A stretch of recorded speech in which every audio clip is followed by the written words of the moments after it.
ভিক্ষুক রাস্তা দিয়া যায় আর জমিদারের পুত্রবধূও যায়। একজন সামনের থেকে আসতেছে, একজন সামনের দিকে যাইতেছে।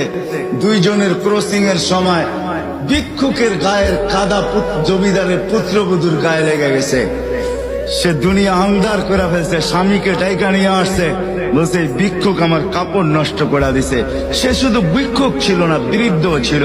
বৃদ্ধ ছিল না শুধু, জীর্ণ ছিল, শীর্ণ ছিল। শরীরে কাপড় ছিল না, ফাটা চিরা কাপড় ছিল।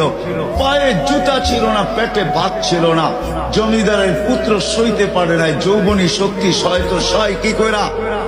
তার স্ত্রীর গায়ে ভিক্ষুকের কাদা, বস সমগ্র শক্তিকে হাতে জমা করা, একত্র করা বৃদ্ধের কালে বসায়।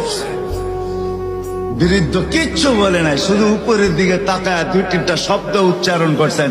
শব্দগুলা হলো ইয়া মাল্লা তারা হলো ওয়ুন, ও আল্লাহ তোকে চোখে দেখা যায় না। ও তারা কুল্লা শাই, তুই সব দেখিস।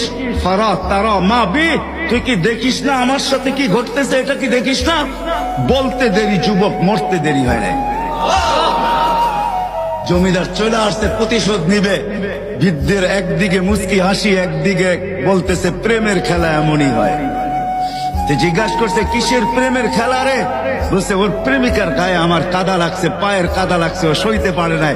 যৌবনী শক্তি দিয়ে আমার বৃদ্ধ গালে বসায় দিছে। আমাকেও একজন ভালোবাসে, সেও সইতে পারে না, সেও সইতে পারে না। ও তো থাপ্পড় দিয়া খেলতো, সে জান নিয়ে নিছে, জান।